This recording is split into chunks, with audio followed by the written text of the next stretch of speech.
భద్రాచలం శ్రీ సీతారామచంద్ర స్వామి వారి ఆలయ సహజత్వానికి ఏమాత్రం భంగం కలగకుండా అభివృద్ధి పనులు జరగాలని సీఎం రేవంత్ రెడ్డి అధికారులను ఆదేశించారు. పూర్తిగా ఆగమ శాస్త్రానుసారం చేపట్టాలని సూచించారు. శ్రీ సీతారామచంద్ర స్వామి వారి ఆలయ అభివృద్ధి ప్రణాళికలపై ముఖ్యమంత్రి ఉన్నత స్థాయి సమావేశంలో సమీక్షించారు. ఉప ముఖ్యమంత్రి భట్టి విక్రమార్కతో పాటు మంత్రులు, ఉన్నతాధికారులు పాల్గొన్న ఈ సమావేశంలో ఇప్పటివరకు పూర్తయిన భూసేకరణకు అనుగుణంగా ఆలయ అభివృద్ధికి సంబంధించిన పలు డిజైన్లను సీఎం పరిశీలించారు.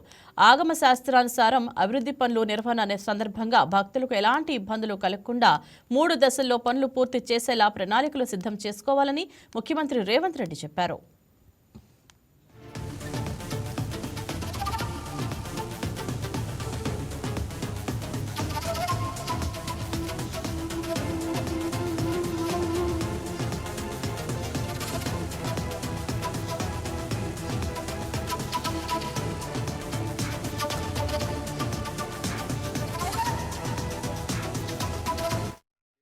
వచ్చే గోదావరి పుష్కరాల నాటికి చేయగలిగిన పనులను ముందుగా గుర్తించాలని సీఎం రేవంత్ రెడ్డి దిశానిర్దేశం చేశారు.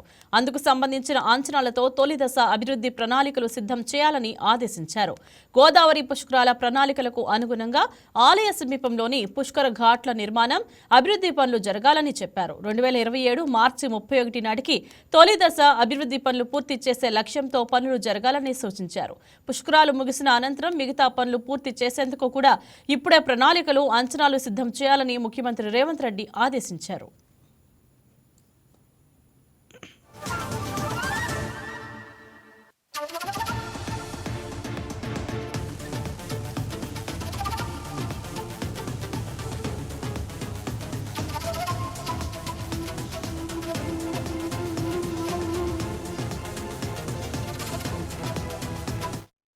తెలంగాణలోని ప్రముఖ పుణ్యక్షేత్రంగా దక్షిణ అయోధ్యగా పేరుగాంచిన భద్రాచలం శ్రీ సీతారామచంద్ర స్వామి దేవస్థాన అభివృద్ధిపై ప్రభుత్వం ఇప్పటికే ఫోకస్ పెట్టింది. ప్రాథమికంగా మాస్టర్ ప్లాన్ సిద్ధం కాగా సీఎం సూచనల తర్వాత తుది రూపు ఇవ్వనున్నారు. ఆగమ శాస్త్రం ప్రకారం మొత్తం 3 దశల్లో ఆలయాన్ని అభివృద్ధి చేయనున్నారు. భద్రాచలాన్ని తెలంగాణలోనే అతిపెద్ద ఆధ్యాత్మిక హబ్గా మార్చాలని సర్కార్ యోచిస్తోంది. భద్రాచలం సమీపంలోని రామవరంలో ట్రైబల్ మ్యూజియం ఏర్పాటు చేయాలని నిర్ణయించింది. ఆలయం మాత్రమే కాకుండా పట్టణాన్ని కూడా ఆధునిక సౌకర్యాలతో అభివృద్ధి చేయడం లక్ష్యంగా ప్రభుత్వం ప్రణాళికలు సిద్ధం చేస్తోంది.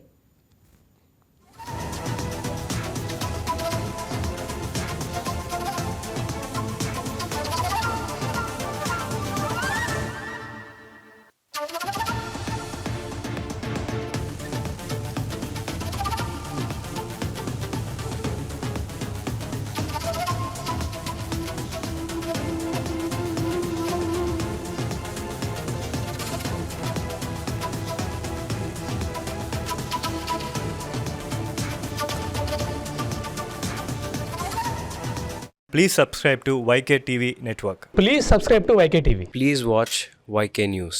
Don't forget to subscribe YK News channel.